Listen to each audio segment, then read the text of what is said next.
გამარჯობა, მე მარიამი ვარ, წიგნის კლუბ სათილისმოდან. დღეს ჩემი სტუმარია მართა და ჩვენ ვისაუბრებთ თანამედროვე ავტორის, საბავშვო ავტორის ნინო ქადაგიძის წიგნზე, რომლის სახელწოდებაა „ონანა“.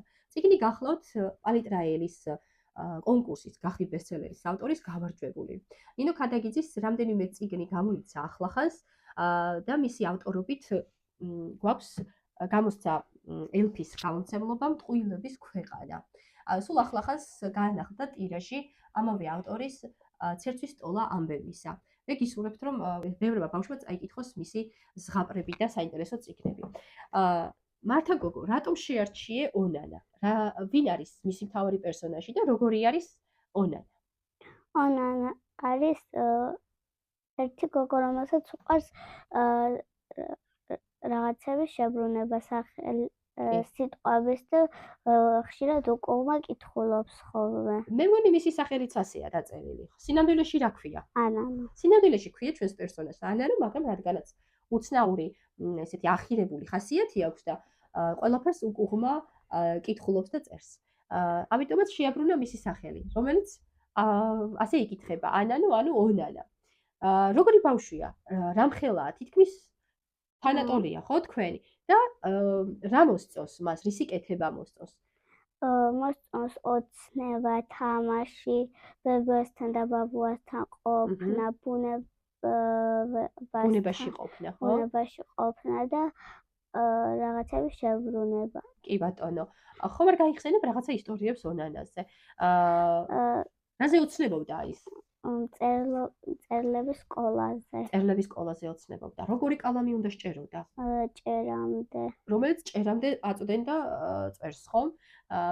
და რას დაწერდა შიგნით? თავის მოგონილ ლექსებს, ზღაპრებს, ამბებს. კიდევ რადგანაც ბუნება უყვარს ონანას, რა გადაწყვიტა ერთხელ, ხომ არ გახსოვს? ხის დარგვა და თავის ბაბუასთან ერთად დარგო და ისი ხე იყო? ალუბლის და დაარქვა ალიბულა. ალიბულა დაარქვა. ბაბუამ კი კითხა ის რანაირი სახელიაო, მაგრამ ალის სახელია და გვარი ბულაო, ხო?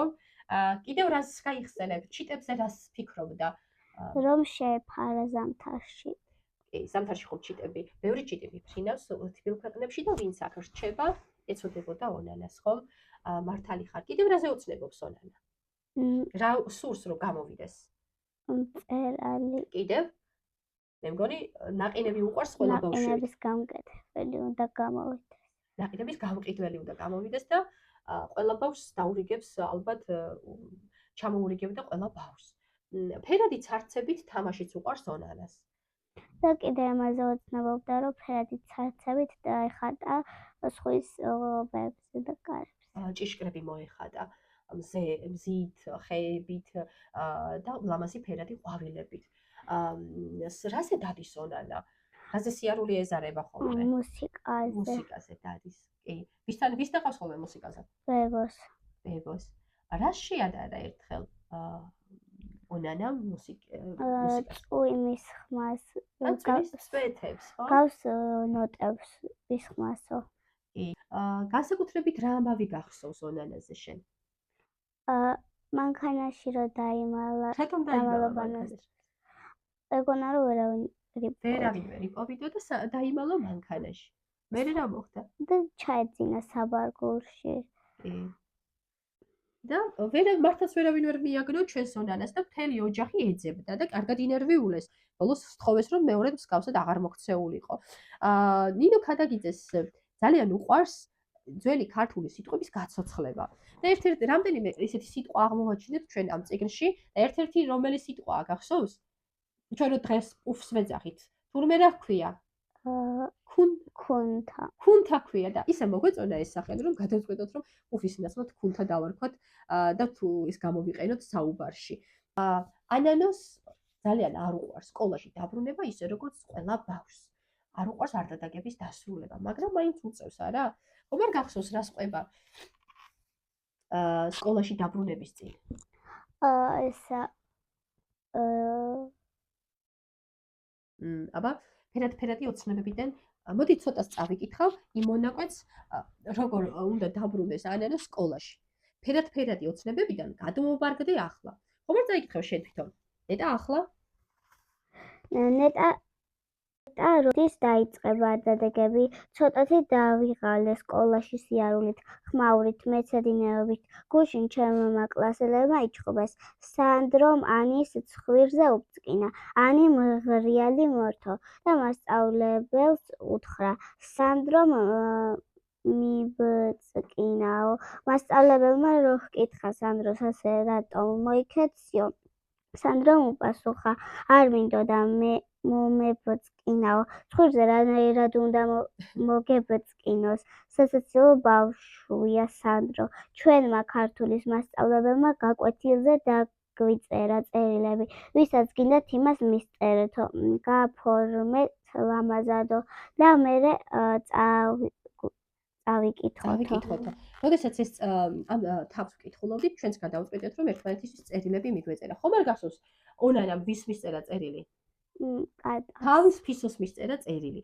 აი ამ წიგნი, ეს წიგნი სრულდება საინტერესო აქტივობით, დღიურის შექმნით.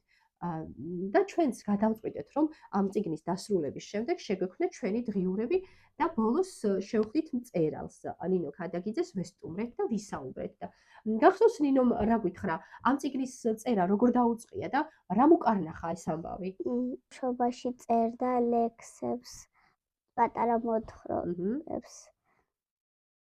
და ის ლექსი, რომელიც აქაა გამოყენებული, სწორედ მისი დაწერილია ბავშვობაში, ხო? და გახსოვს ნინომ გითხრა ერთხელ, რომ ისიც ასევე ოცნებობდა და ნინო ქადაგიძეს მართლაც უყვარდა სიტყვების შევრუნება და ბევრ რამეში მე მგონი ჰგავს, ხო? ონანა ნინო. რაღაცები თავის ბავშვობიდან მართლა ონანაში გამოიყენა თავისი ბავშვობის მოგონებები და ისე გააცოცხლა ესეთი ძალიან სახალისო და საინტერესო წიგნი. მადლობა მართა, რომ გვესტუმრე და აი ამ საინტერესო წიგნზე გვიამბე. როგორ ფიქრობ, რატომ უნდა წაიკითხონ ეს წიგნი ბავშვებმა, შენმა თანატოლებმა? უფრო ხალისიანები გახდებიან და ისინიც ბევრ რამეზე დაფიქრდებიან, მაგალითად დღიურების გაკეთებაზე, ხეების დარგვაზე და კიდე უფრო მოუნდება თამაში და ოცნება. მართალი ხარ. ძალიან დიდი მადლობა მართა გოგო. უღმესი მადლობა. გემში დოვებით დროებით.